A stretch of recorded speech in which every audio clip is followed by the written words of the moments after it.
Sa mga estudyanteng walang uniforme ang eskwelahan, hindi kailangang gumastos na malaki para maging presentable. Sa pamamagitan ng pagmi-mix and match, hindi magpapaulit-ulit ang inyong forma.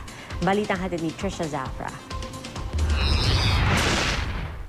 Kapos ba ang budget nyo para sa mga damit ngayong pasukan?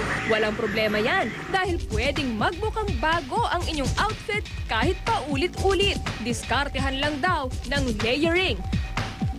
Ang mga plain o printed top, lagyan lang ng blazer o suit jacket. Pwede nang magmukhang bago. It's nice to have a lot of choices when it comes to the basic clothing. So that's when you have your black, your whites, your beiges, and your grays. Blazer could transform any casual outfit into presentable one.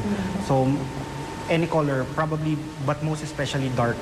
At kahit iisang pantalon lang ang suotin sa buong linggo, pwede naman daw itong ipares kahit sa anumang damit gaya ng polo, t-shirt o cardigan. At dahil kasabay ng tag-ulan ang pasukan, huwag ding kalimutang magbaon ng scarf o bandana at tsinelas. You can put on scarves para maging fashionable pa yung suot mo. Mahalaga rin daw na pumili ng tamang school bag. Dapat akma ang laki at bigat ng bag sa tangkad ng estudyante. At kung magsusuot ng backpack, dapat lapat ito sa likod at nakastrap ng mabuti.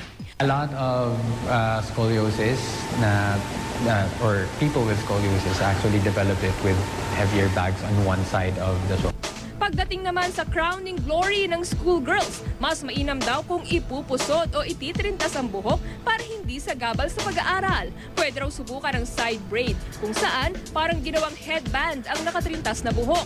O itong tradisyonal na netting braid at ponytail.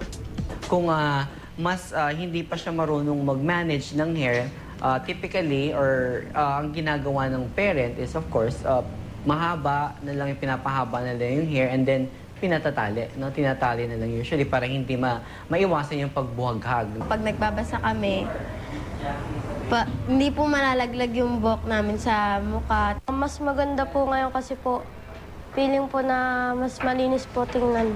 At para hindi magkakuto sa eskwela, iwasan daw maglaro at magbilad sa araw ng basa ang buhok. We all know na ang ating ulo yung chimney ng ating katawan, no? So lahat siya nag-accumulate while resulting to dandruff. Ano man ang maisip na forma sa pasukan, lagi raw tiyakin kung dito ka mas komportable.